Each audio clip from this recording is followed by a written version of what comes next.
Let us solve now an example to illustrate all the equations that we introduced so far. Here is the example we will be solving.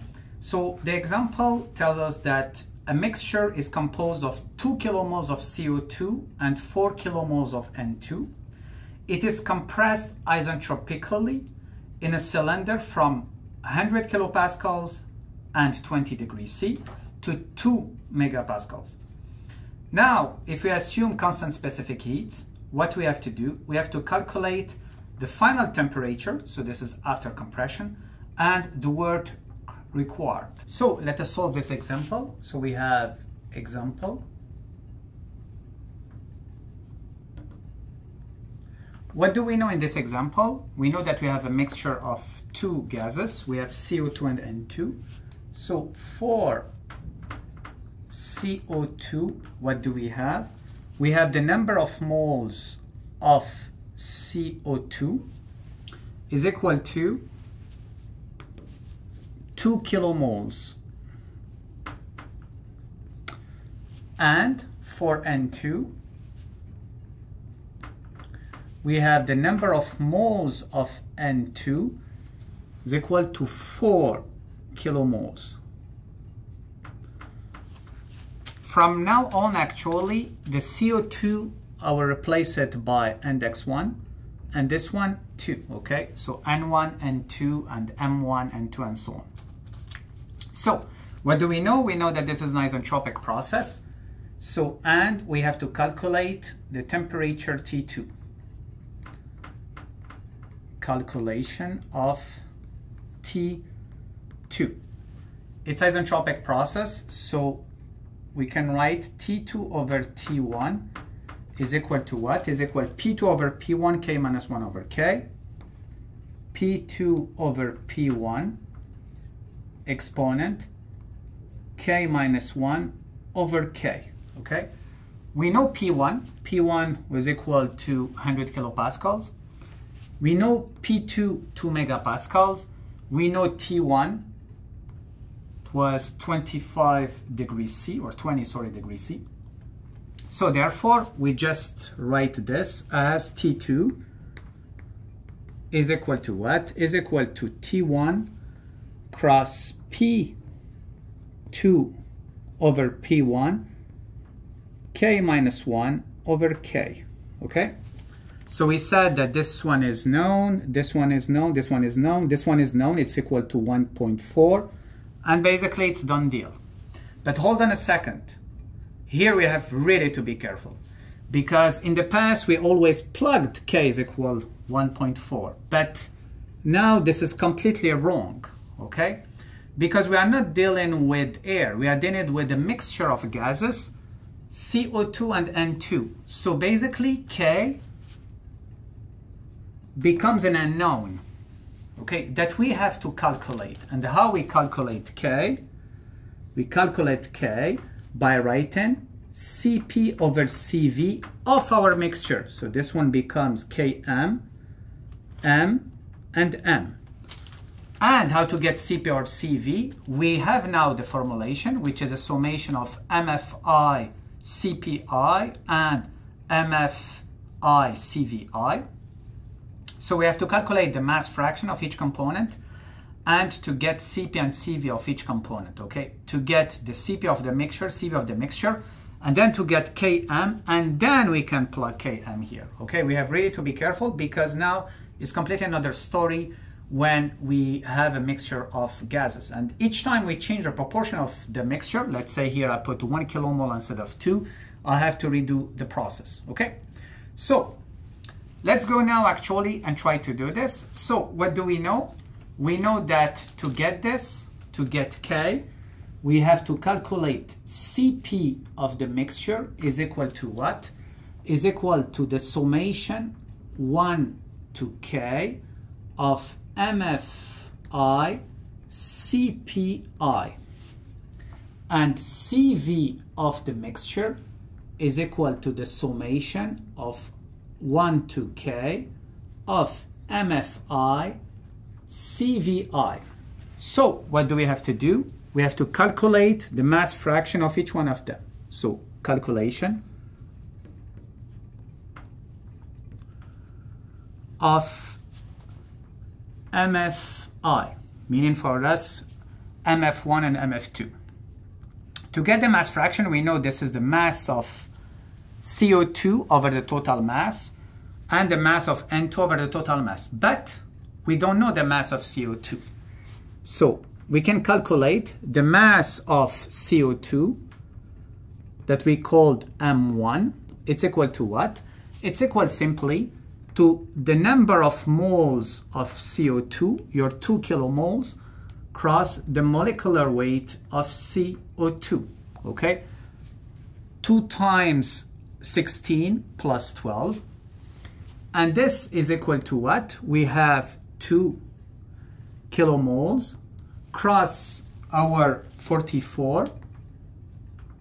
And this will give us 88 kilograms of CO2. The same way, we can calculate the mass of N2 in this mixture. We call it M2. Is equal to what? Is equal to the number of moles of nitrogen cross the molecular weight of nitrogen, which is 28.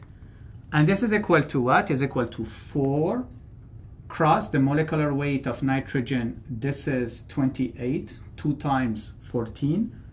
And this will give us 112 kilograms.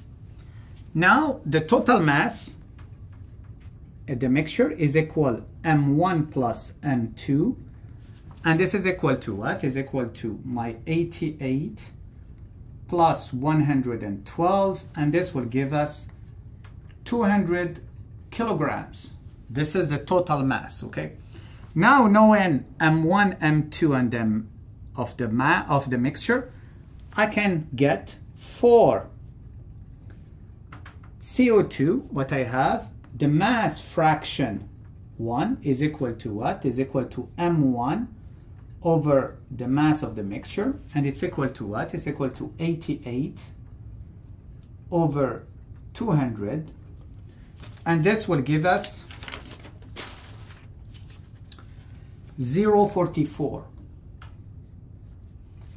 And for N2,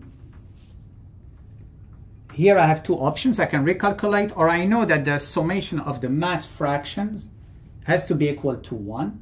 So I can just have 1 minus 0.44 giving me 0.56 is equal to M2 over the total mass. And this is equal to my 112 over 200. And this is equal to 0.56. I have the mass fraction of CO2, the mass fraction of N2. So now I can calculate Cp and Cv of the mixture, knowing Cp and Cv of each subcomponent. Now that we have calculated the mass fraction of CO2 and the mass fraction of N2, MF1 and MF2, it's easy now to get the Cp of the mixture and Cv of the mixture, because we know that Cp of the mixture is equal to what? Is equal to the summation 1 to k of MFI cross CPI. What does it mean for us here? Means it's equal to M1 cross MF1, cross Cp of CO2 plus MF2 cross Cp of N2. This is something we can calculate. MF1 is equal to 0.44. Cp of CO2 is equal to 0.842 kilojoules per kilograms Kelvin plus 0.56 cross Cp of N2 is equal to 1.044. And this gives us the value of Cp for our mixture, which is equal to 0.954 kilojoules per kilograms Kelvin. The same approach to get Cv of our mixture. So Cv of our mixture is equal to what? Is equal to the summation from 1 to k of the mass fractions cross CV of each component. And in our case, this gives us MF1 CV CO2 plus MF2 CV N2. Okay? The mass fraction is 0.44 for our CO2.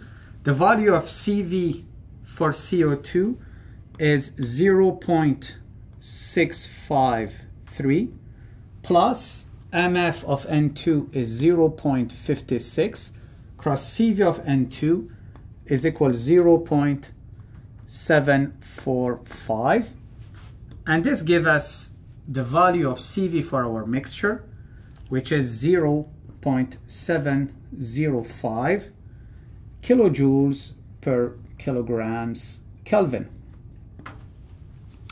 Now we have CP and CV, so then what we can do, we can get CP of the mixture, CV of the mixture, will give us K of the mixture, which is equal to CP of the mixture over CV of the mixture.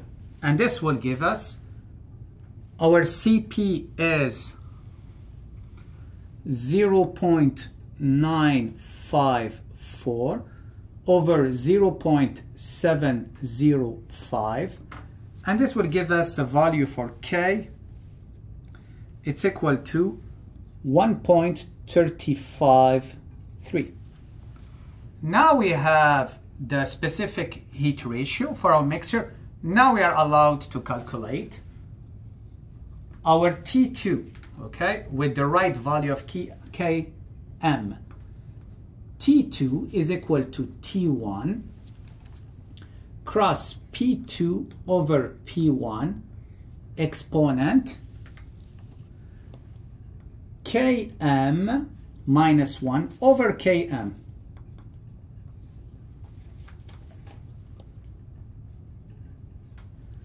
And this will give us P2 is equal to our 2 megapascal that we convert to kilopascal. This one is 100 kilopascal. This one is our 20 degrees C that we convert to Kelvin.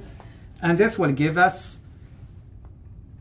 so 293 cross 2000, our 2 megapascal, over 100 exponent, so 1.353 minus 1 over 1.353.